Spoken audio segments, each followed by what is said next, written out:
What's happening, everybody? It's your boy Bounty Tank, aka Mr. Kick Dough. Don't play with the church's money. Y'all better watch this with Hip Hop United.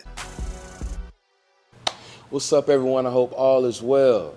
It's Deuce Tucker from Hip Hop United, and today I have a great guest with me. I have the one and only Bounty Tank. Yes, sir, man. Thank you for having me. Thank you for having me, man. Yes, sir, man. How you doing today? I'm feeling good. I'm hot. It's super hot out here in Atlanta, man. I don't know how y'all do it, man. Yeah. This is what you call the dirty South for a reason. Oh, man, I see, man. It's intense out here, man. But I love the vibes. Wait till it gets to August, man. It get hotter? Hotter.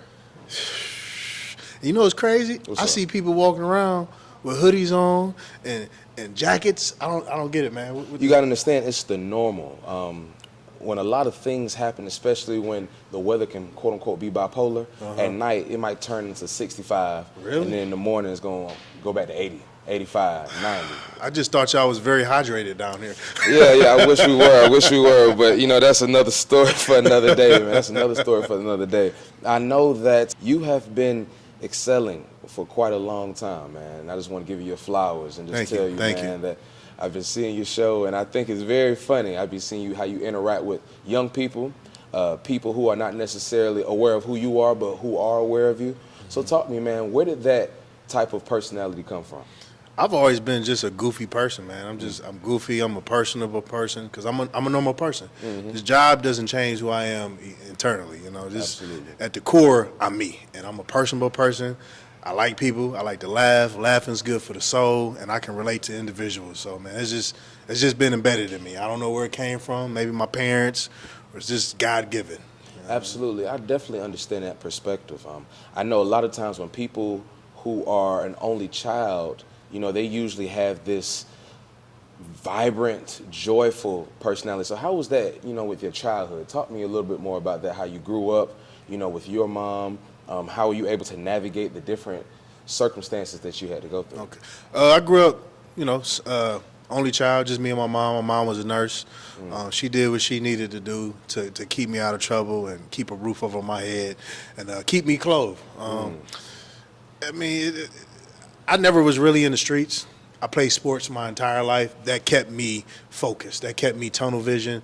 And I met great coaches that are family now that I consider my brother that bring me under their wing. And that sports kept me out of nonsense, man. So thank God for sports, man. So I didn't really have no crazy childhood, man. I mean, you know, it was pretty decent, man. I can't lie. And I have to applaud you about that because I'm, of course, assuming that you know many people who have not necessarily went down the path in which they were supposed to go, or could have did something else with their talents but decided to not capitalize on them. You know, so what allows you to continue to be motivated every single day of your life in regards of your craft and the things that you love to do, personally and professionally?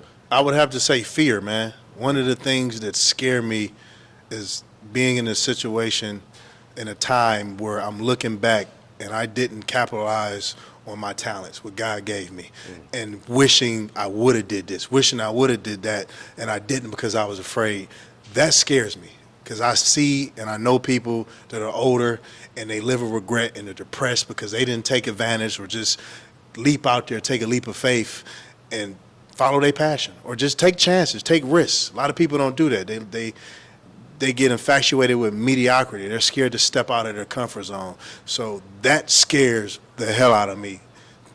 That keeps me motivated, man. So being scared or being fearful of failing is your primary focus on making sure that you excel within all your endeavors. I'm not going to say fear of failing. I'm not afraid to fail. I'm afraid to not try. That's what I'm afraid of. I fail all the time. That keeps you going, you learn, and then you just keep elevating.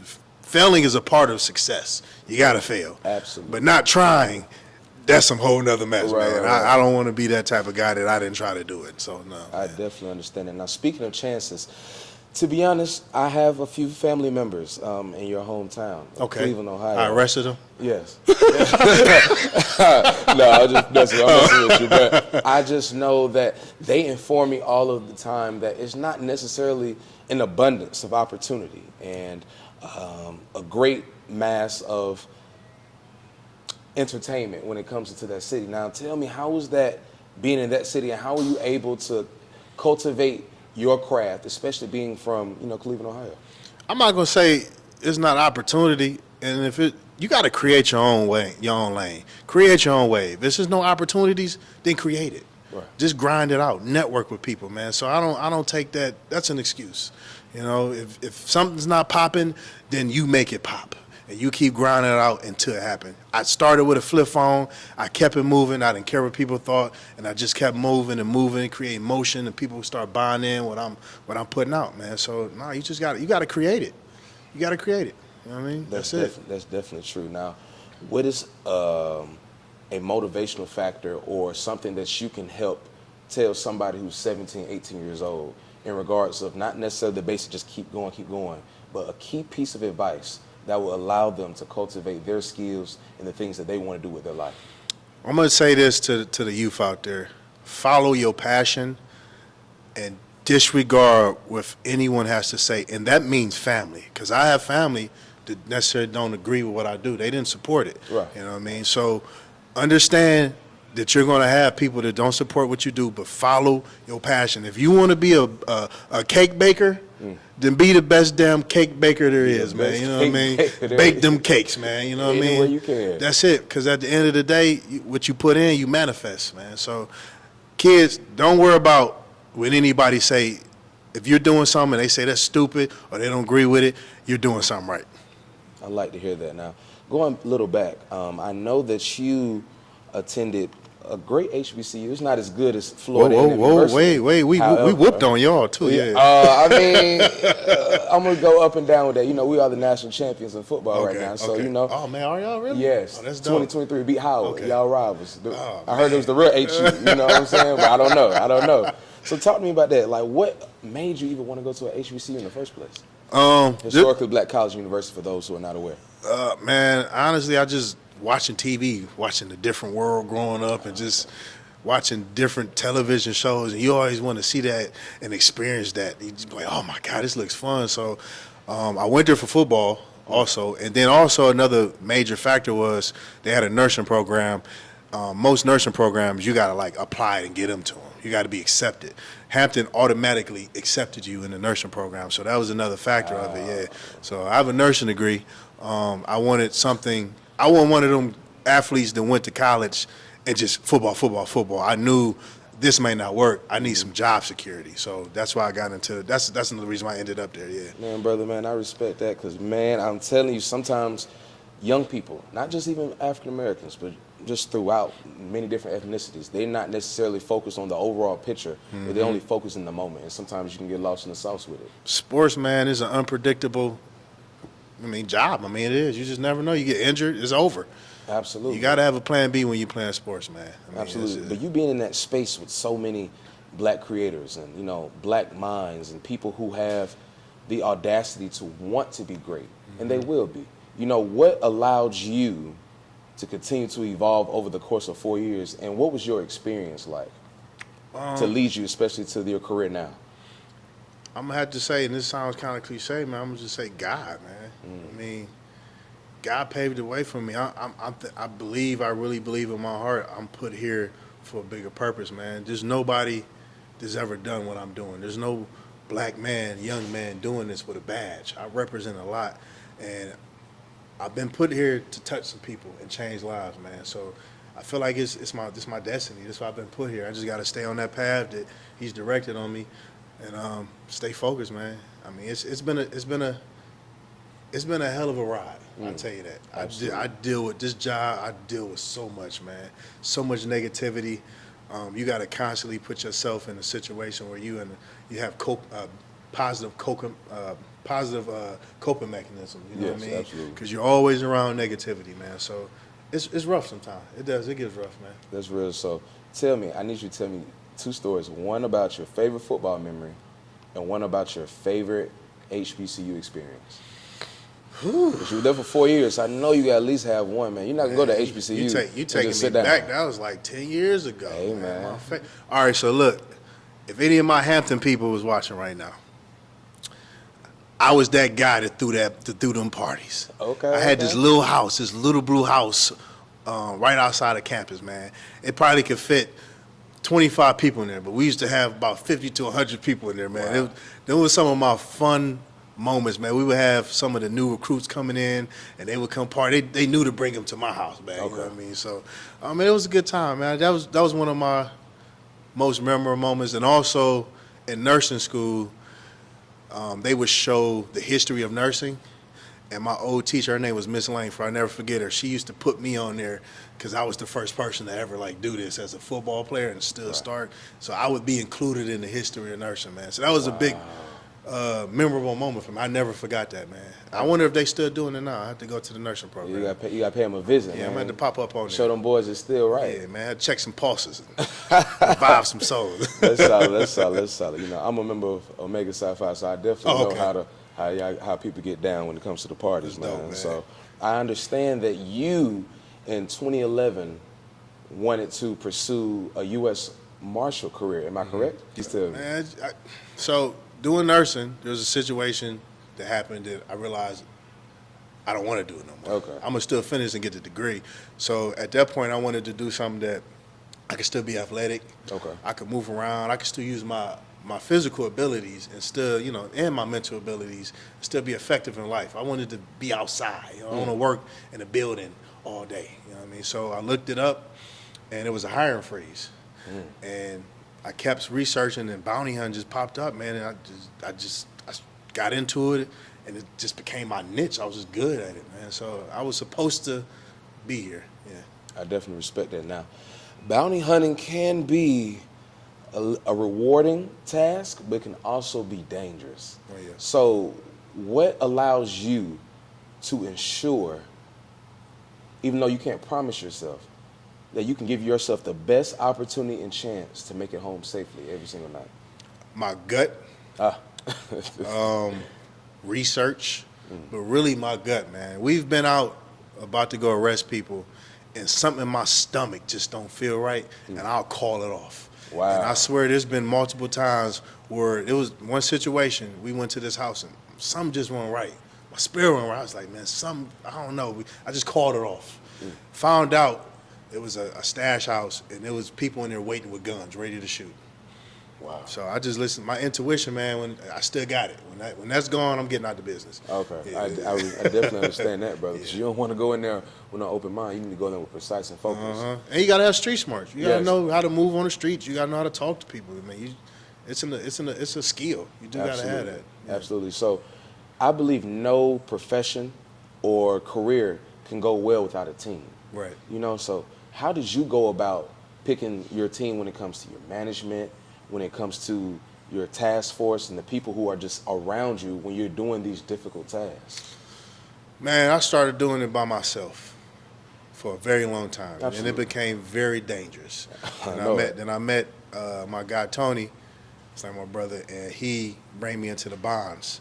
We start hunting together a lot, and he owns a company, so he had other agents. So I started putting stuff out on YouTube, and people would reach out to come hunt, and I was like, I can't keep doing this by myself. So I just started I gave specific people a chance to come hunt, D-Mac, and then D-Mac brings somebody else, Floyd, you know what I mean? So it was just kind of like a gradual thing of just allowing people to come in my space and seeing how they act and just learn from me, you know what I mean? So, yeah. How does it make you feel when you're filming or when you're about to, experience one of your bounty hunting missions and you see a young man or you see a young woman, you see somebody who knows who you are?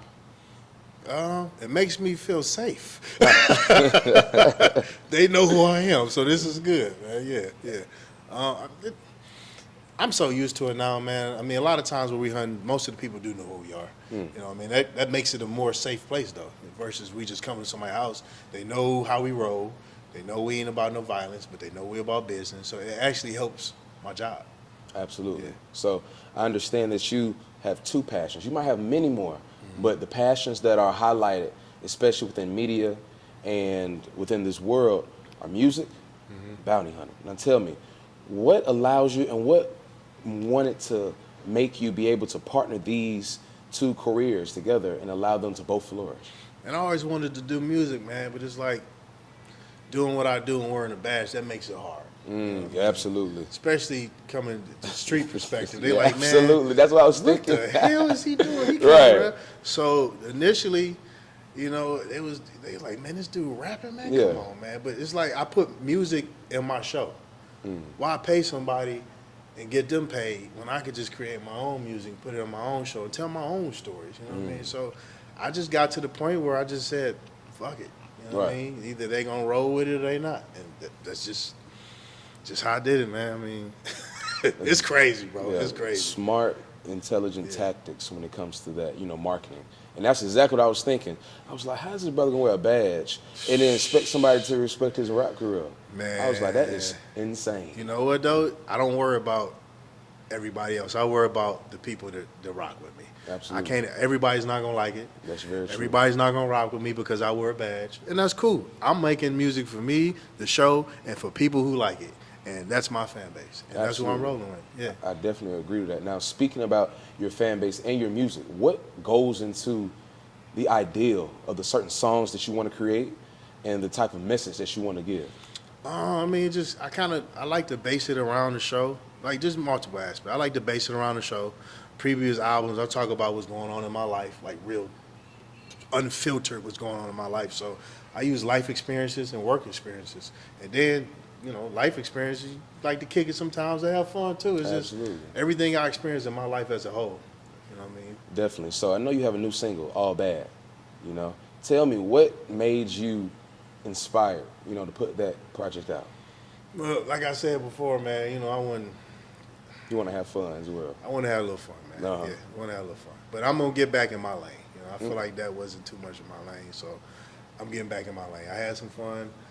It didn't sit right with me. But this next one, we turning it up, man. Absolutely. Now, you said that a couple times. You said it didn't sit right with you.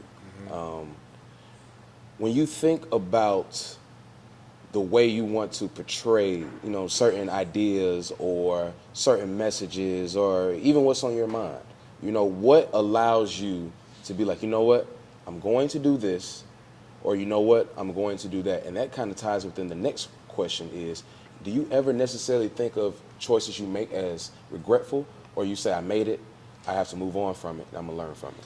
Everything's a learning experience, so I don't take anything like I regret it. No, I don't regret it. It's a learning experience, and I try to base everything I do on morals. And if it doesn't sit right in my spirit, if God puts something on my heart, I'm not gonna roll with it no more. Every time I don't listen, if my spirit ain't right, it goes bad. So I respect that. yeah, if it puts on my heart, I'm not feeling it. My spirit ain't right on it. I'm gonna learn from it. I'm gonna keep it moving. I'm not gonna do that no more, man. Definitely. So, tell me, what allowed you and what inspired you to give your name, or did someone else provide you with the name Bounty Tank?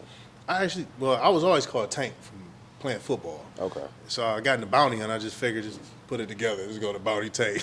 Okay. See, it was nothing special. Okay, that collaboration. Yeah. That's definitely understood. Now, I understand that you have been acknowledged by some legends in the game. Dr. Dre, my dog, Snoop, D-O-double-G. Now tell me, how does that make you feel when you are highlighted on their platforms or, recognized by them in person? Tell me, how does that necessarily make you feel, and what does that do for your confidence when it comes to your charisma and your career? It's humble and it's motivational, man. When I met Dre, we was in California, man, and he knew the show, he knew who I was. I felt good. It motivated me. I got to get back to work. You know what I mean? Because sometimes when you grinding and putting content out, you might not receive the recognition that you feel like you should. You know what I mean? So it was good to know somebody of that caliber and that status watching it. You know what I mean? That's just the tip of them. There's a lot of people. Right. You know what I mean, I was Name DMing some, yeah. DJ Drama. He watching the show. They on tour. Him and Jeezy, they watching the show. You know what I mean? So it was. It's a motivating thing, man. It's very motivating. T.I. watched the show. You know what I mean? It's I love it, man. It motivates me to keep going. I'm doing something right where You are. they are watching this and they're entertained and they can't get off of it. So lets me know I'm doing something right. And keep going, no matter what. Absolutely. Now tell me, what is the ultimate goal when it comes to your platform, when it comes to your music as well as your show? I want this show to be in every household. I want this to be a household name. I want kids, when they see a black man with a badge. They're not intimidated. They're not mad. They look at it and they get motivated. You know what I mean? So I want this to be a household, like the Fresh Prince of Martin. Everybody knows. It's embedded in them. Kids grow up off these shows. You know what I mean? They inspire them. You know what I mean? Like the Cosby Show. You know, stuff like that. You watch the Cosby Show, man. These black people doing good. Got a black doctor. You know what I mean? So I want to be that inspiration, that motivation in every household. You know what I mean? Whether it's white, black. Yeah, it don't matter. It don't matter, man. Yeah. I love that. So going back to your music, I see you're representing the new single you either put out or you're going to put out, Mr. Kickdoor. Now tell me, what is the backstory about that, especially the title name? Now, Mr. Kickdoor, it's the theme song. It's what you getting. I'm talking about I want my money. I'm kicking in the dough. I'm talking about work and life experience, man. It's fun, and it's a bop, man. It's a bop. It go, man. Yeah, okay. Yeah. It's a jam, man. It's a jam. You might want to go kick somebody doing Okay, I hope it's the bop of the summer. I'm telling, look, you're gonna listen to him, but like, you know what? Somebody owe me some money. I'm gonna go ahead and go get my coin back. Yeah, we're gonna be standing on business, man. 1-2 on all 10. I feel it, man. So I know that's the name of the single, but I know the name of the album is Kickdoor University. Yeah. Now, tell me, is the whole album based off of standing on business? Or is it correlating towards many different topics and subjects? It's standing on business. It's also just, you know, Kickdoor University don't just stand for kicking doors. It stands for kicking down doors for opportunities that people, you know, put in front of you. I'm doing things that people don't want me to do. I shouldn't be doing, you know, per society. You know what I mean? So it's about just having fun, do what you want. So it's those vibes, it's fun vibes, it's all type of vibes. You know what I mean? So. Yeah, it's not just one kickdoor. Now we having fun, we kicking doors, we partying. It's a university. You know what they do on universities? I do it. They kick it, man. They kick it, man. We kick it and we have a good we kick time. those and kick it. Come on now, you better believe it, man. Man, so I have a two-part question now. What is next for Mr. Bounty Tank himself? I mean, we gonna keep this train going, man, and hopefully we gonna branch off, and you know, I want this show to be big, man. I want Netflix to come try to get this. You know what I mean? I'm trying to ramp this up with somebody come. They say we need this. You know what I mean? So, you know, I want to branch off into Hollywood. I want to do some movies. You know what I mean? I got other stuff I got going on. I got video game coming out. Look out for that, yeah. Okay. Kickdoor video game. Kickdoor video game. I mean, I'm just trying to build the brand up to the biggest possible height that it can go, man. You know what I mean? Yeah. And where can everyone else find you when it comes to your socials? And one piece of advice that you can give anybody listening to you today when it comes to their content or their career fields? One, you can find me on any social media platform. Easy. Bounty Tank. YouTube, Bounty Tank. Facebook, Bounty Tank. Instagram, Bounty Tank. Anything, Bounty Tank. One word of advice, piece of advice I would give people, just doing social media, stay consistent. You must stay consistent and always try to reinvent yourself, man. You know what I mean? Everybody reaches that plateau where you've been doing the same thing and stuff you just get stuck. Always try to recreate yourself and get new ideas and stay consistent, man. And don't be afraid to take risks. Do sucker with Hip Hop United with the one and only Bounty Tank. Yes, sir. Appreciate you, brother. Thank you, man. Thank you. Yes, love and respect.